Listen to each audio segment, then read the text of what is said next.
Hello दोस्तों, कैसे हैं आप सब। ड्रीम्स मोटो में एक बार फिर आपका स्वागत है। दोस्तों, इससे पहले जो मैंने एक वीडियो शेयर किया था AIIMS BSc nursing entrance exam 2024 का जो एप्लीकेशन फॉर्म है उसको लेकर, तो उस वीडियो का जो कमेंट सेक्शन है उसमें जो सबसे ज्यादा क्वेश्चन मुझसे पूछे गए वो एलिजिबिलिटी क्राइटेरिया को लेकर पूछे गए। और जब मैंने जो जितने भी कमेंट्स थे उनको देखा तो मुझे उसमें से जो बेसिक कंफ्यूजन जो स्टूडेंट्स का समझ में आया वो ये कि जो स्टूडेंट है वो AIIMS BSc nursing entrance exam जो 2024 में होने वाला है उसके एलिजिबिलिटी क्राइटेरिया को लेकर बहुत ज्यादा परेशान है। मतलब बहुत ज्यादा कंफ्यूज है कि मतलब कौन कौन से स्टूडेंट्स जो हैं वो AIIMS BSc nursing entrance exam 2024 में पार्टिसिपेट कर पाएंगे, उसका जो एप्लीकेशन फॉर्म है उसको फिलअप कर पाएंगे। ठीक है, जैसे सबसे ज्यादा जो डाउट में जो स्टूडेंट्स हैं वो अभी जो भी क्लास 12th में जो स्टूडेंट्स हैं उनके मन में बहुत ज्यादा कंफ्यूजन है कि क्या वो मतलब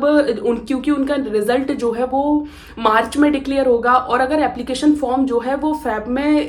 फिलअप होना स्टार्ट हो गया तो क्या वो इस एप्लीकेशन फॉर्म को फिल कर पाएंगे या नहीं कर पाएंगे। ठीक है, उसके अलावा कुछ स्टूडेंट्स जो हैं उन्होंने क्वेश्चन पूछे हैं कि क्या फीमेल कैंडिडेट्स जो हैं वही सिर्फ इस एग्जाम का एप्लीकेशन फॉर्म फिल कर पाएंगी, मेल कैंडिडेट्स जो हैं वो क्या इस एग्जाम का एप्लीकेशन फॉर्म फिल नहीं कर पाएंगे। तो दोस्तों, अगर आपके भी जो एलिजिबिलिटी क्राइटेरिया को लेकर अगर कोई डाउट, कोई भी क्वेश्चन, कोई भी कंफ्यूजन है तो इस वीडियो के बाद जो भी डाउट या कंफ्यूजन है वो सभी क्लियर हो जाएंगे, क्योंकि आज के वीडियो में हम AIIMS BSc nursing entrance exam 2024 का जो बेसिक एलिजिबिलिटी क्राइटेरिया है उसको लेकर हम एक डिटेल डिस्कशन करने वाले हैं, जिसमें जो बेसिक एलिजिबिलिटी क्राइटेरिया है उसको हम पूरी तरीके से डिस्कस करने वाले हैं, जिससे जो भी स्टूडेंट एलिजिबिलिटी क्राइटेरिया को लेकर कंफ्यूज है उनके जो डाउट्स हैं वो सभी क्लियर हो जाएंगे। कुछ स्टूडेंट्स जो है वो परसेंटेज क्राइटेरिया को लेकर भी परेशान है कि मतलब मैम हमारी जो परसेंटेज है वो 50% से कम परसेंटेज है, तो क्या हम इस एग्जाम का जो एप्लीकेशन फॉर्म है उसको फिलअप कर पाएंगे या नहीं कर पाएंगे। ठीक है, तो जो भी एलिजिबिलिटी क्राइटेरिया है बेसिक उसको हम एक डिटेल वे में डिस्कस करने वाले हैं, जिससे आपकी जो भी कंफ्यूजन है वो सभी क्लियर हो जाएगी। तो वीडियो को एंड तक जरूर देखें, जिससे आपको जो भी एलिजिबिलिटी क्राइटेरिया के बारे में बताया गया है वो सभी अच्छे तरीके से समझ में आ सके।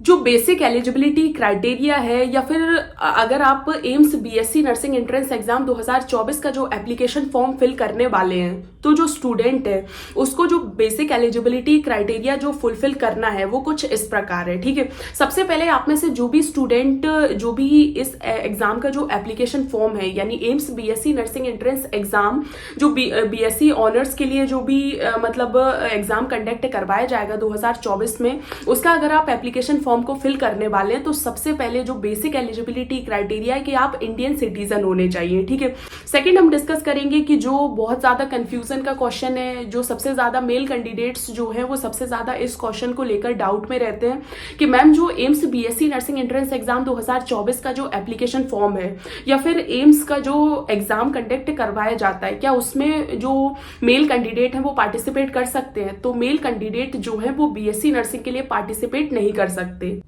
मेल कैंडिडेट्स जो है वो बीएससी नर्सिंग के लिए जो एप्लीकेशन फॉर्म है उसको फिलअप नहीं कर सकते। जो बीएससी नर्सिंग के लिए जो भी एग्जाम कंडक्ट करवाया जाता है एम्स के द्वारा वो सिर्फ फीमेल कैंडिडेट्स के एडमिशन के लिए ही कंडक्ट करवाया जाता है। तो इस एग्जाम का एप्लीकेशन फॉर्म जो मेल कैंडिडेट्स हैं वो बीएससी नर्सिंग के लिए तो फिलअप नहीं कर सकते। ठीक है, लेकिन अगर आपको एम्स से ही अगर कोई पैरामेडिकल डिग्री को कंटिन्यू करना है तो आप जो पैरामेडिकल के लिए जो एम्स के द्वारा एंट्रेंस एग्जाम कंडक्ट करवाया जाता है तो आप उसका फॉर्म फिल कीजिए और उस एग्जाम में पार्टिसिपेट करके आप एम्स में एडमिशन ले सकते हैं। ठीक है, तो इस एग्जाम का जो एप्लीकेशन फॉर्म है वो सिर्फ फीमेल कैंडिडेट्स जो हैं वही फिलअप कर सकती हैं और वही इस एग्जाम में पार्टिसिपेट कर सकती हैं। ठीक है, जो थर्ड नंबर का एलिजिबिलिटी क्राइटेरिया है, जो एज एलिजिबिलिटी क्राइटेरिया को लेकर बहुत ज्यादा स्टूडेंट्स परेशान है। ठीक है, और सबसे ज्यादा जो मतलब बेसिक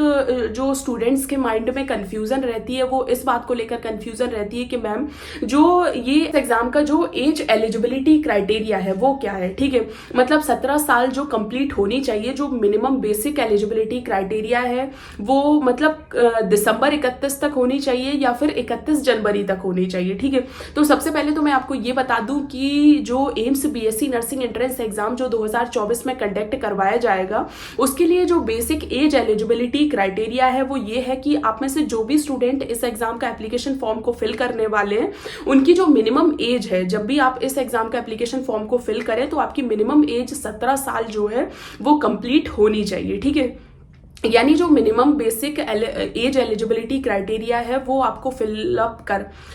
फुलफिल करना ही होगा, ठीक है। यानी आपकी जो एज है वो मिनिमम 17 ईयर जो है वो कंप्लीट होनी चाहिए, ठीक है। अगर हम मैक्सिमम जो एज एलिजिबिलिटी क्राइटेरिया के बारे में बात करें या फिर अपर एज लिमिट के बारे में बात करें तो उसके बारे में जो एम्स की जो प्रोस्पेक्टस है बीएससी नर्सिंग एग्जाम के लिए, उसमें जो मैक्सिमम एज एलिजिबिलिटी क्राइटेरिया उसको लेकर कोई भी नोटिफिकेशन जो है वो रिलीज नहीं की गई है, ठीक है। हालांकि अगर और नर्सिंग एंट्रेंस एग्जाम के बारे में बात करें तो या तो मिनिमम जो मैक्सिमम एज होती है वो 27 ईयर्स होती है, ठीक है। कुछ एग्जाम में 30 ईयर्स की जो एज है वो भी मैक्सिमम अपर एज लिमिट जो है उसको कंसीडर किया जाता है, ठीक है।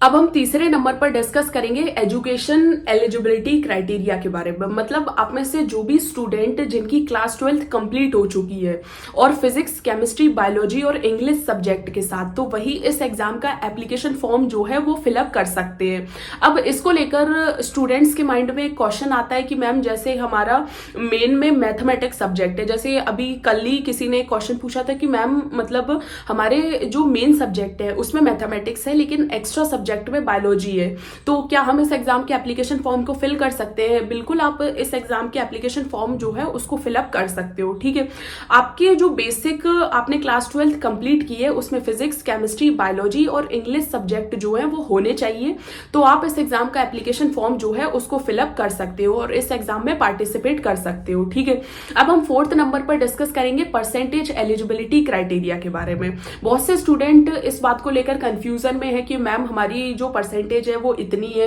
तो क्या हम इस एग्जाम में पार्टिसिपेट कर सकते हैं, ठीक है। तो मैं आपको एक बेसिक जो एम्स के द्वारा जो ऑफिशियल नोटिफिकेशन रिलीज की जाती है उसमें जो बेसिक परसेंटेज क्राइटेरिया है मैं उसको एक बार आपको बता देती हूँ, जिससे आप एक आइडिया आपको लगेगा कि मतलब इस परसेंटेज क्राइटेरिया के अंदर अगर आप हैं तो आप इस एग्जाम में पार्टिसिपेट कर सकते हो, ठीक है। जैसे सबसे पहले मैं आपको बता दूं कि जो जनरल कैटेगरी या फिर अनरिजर्व कैटेगरी के जो भी स्टूडेंट है, उसके अलावा OBC category, non creamy layer, उसके अलावा ईडब्ल्यूएस कैटेगरी के जो भी स्टूडेंट हैं उनके लिए जो बेसिक परसेंटेज एलिजिबिलिटी क्राइटेरिया है वो 55% मार्क्स हैं। यानी आपके क्लास 12th में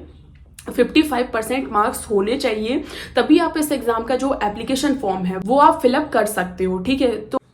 उसके अलावा जो एसटी कैटेगरी स्टूडेंट्स या फिर एससी कैटेगरी के जो भी स्टूडेंट्स हैं उनके लिए जो बेसिक परसेंटेज एलिजिबिलिटी क्राइटेरिया है वो 50% मार्क्स हैं। यानी आपके क्लास 12th में 50% मार्क्स होने चाहिए, तभी आप इस एग्जाम का जो एप्लीकेशन फॉर्म है उसको फिलअप कर पाएंगे और इस एग्जाम में पार्टिसिपेट कर पाएंगे, ठीक है। तो ये जो था वो बेसिक एलिजिबिलिटी क्राइटेरिया था जो स्टूडेंट्स को फुलफिल करना चाहिए, तभी आप इस एग्जाम के एप्लीकेशन फॉर्म को फिल कर पाएंगे, ठीक है। जो भी बेसिक एलिजिबिलिटी क्राइटेरिया से रिलेटेड जो भी इंपॉर्टेंट पॉइंट्स थे उनको मैंने इस वीडियो में डिस्कस किया। लेकिन अगर फिर भी आपके कोई भी डाउट, कोई भी कंफ्यूजन या फिर कोई भी क्वेश्चन है जो मतलब जिससे आप परेशान हैं और आप अगर एलिजिबिलिटी क्राइटेरिया को लेकर परेशान है तो भी आप इस वीडियो के जो कमेंट सेक्शन है उसमें अपना क्वेश्चन पूछ सकते हैं। और अगर एक ही टॉपिक पर बहुत सारे स्टूडेंट्स क्वेश्चन पूछेंगे तो मैं नेक्स्ट वीडियो जो है उसी टॉपिक पर डिस्कस कर दूंगी, ठीक है। तो होप सो दोस्तों आपको वीडियो पसंद आया हो तो वीडियो को लाइक जरूर करें और कमेंट सेक्शन में बताएं कि आपको ये वीडियो कैसा लगा।